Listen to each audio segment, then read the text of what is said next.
وأدخل الذين آمنوا وعملوا الصالحات جنات تجري من تحتها الأنهار خالدين فيها بإذن ربهم تحيتهم فيها سلام.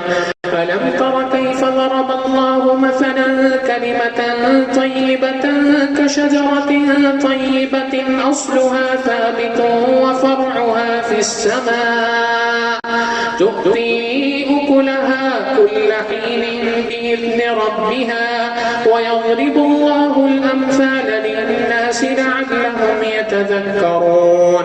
ومثل كلمة خبيثة كشجرة خبيثة اجتثت من فوق الأرض ما لها من قرار يثبت الله الذين آمنوا بالقول الثابت في الحياة الدنيا وفي الآخرة ويضل الله الظالمين ويفعل الله ما يشاء.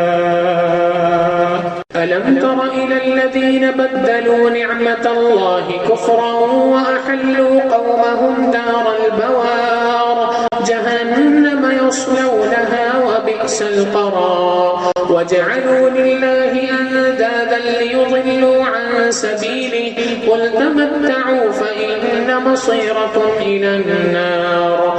قل لعبادي الذين آمنوا يقيموا الصلاة وينفقوا مما رزقناهم سرا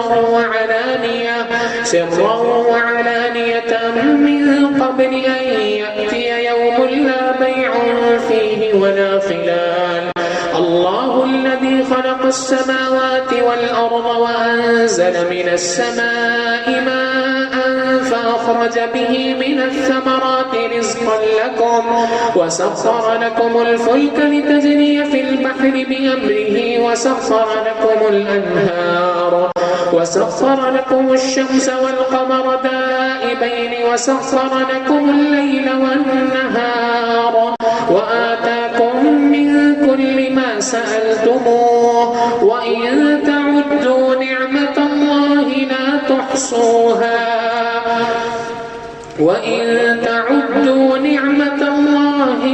تحصوها إن الإنسان لظلوم كفار.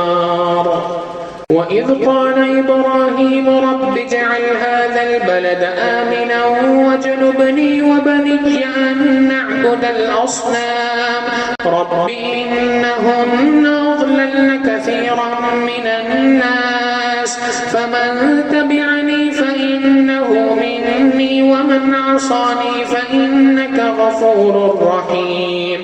ربنا إني أسكنت من ذريتي بواد غير ذي زرع عند بيتك المحرم ربنا ليقيموا الصلاة فاجعل أفئدة من الناس تهوي إليهم وارزقهم من الثمرات لعلهم يشكرون.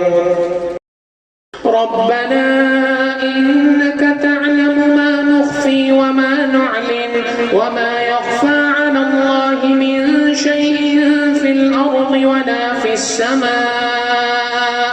الحمد لله الذي وهبني على الكبر إسماعيل وإسحاق إن ربي لسميع الدعاء.